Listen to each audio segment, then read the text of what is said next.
Hey everyone, welcome back to Foxtecc, and in this video I'm going to show you how you can change the text size on your iPhone and iPad. And this is again pretty easy to do, but there are a few important things you need to know to get it just right for your needs. So let's dive into it. Now, at first, everything starts in the Settings app, just like usual. So open up the Settings app and then navigate to the Display and Brightness section.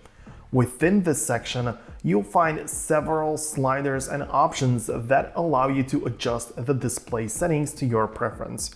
One of the first things you might want to try is the display zoom setting.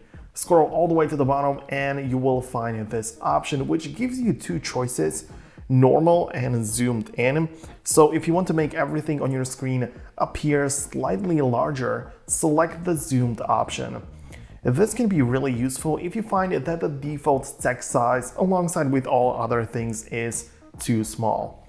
You can always switch back to the normal view if you prefer the original setting. This choice is also presented to you when you set up your iPhone for the very first time. Next, still within the display and brightness section, scroll up a bit and you'll see the text size slider. Tap on this and you can easily adjust the text size by sliding it up or down. So slide it up to make the text larger or down to make it smaller, but after adjusting, spend some time using the device to see if the new text size works for you. This very simple adjustment can make a big difference in the overall using, right?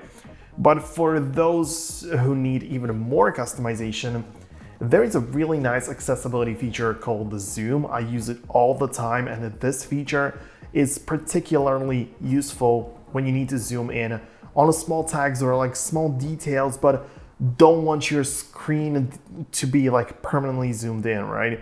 To enable this, go to the accessibility section, tap on the zoom and turn it on, right?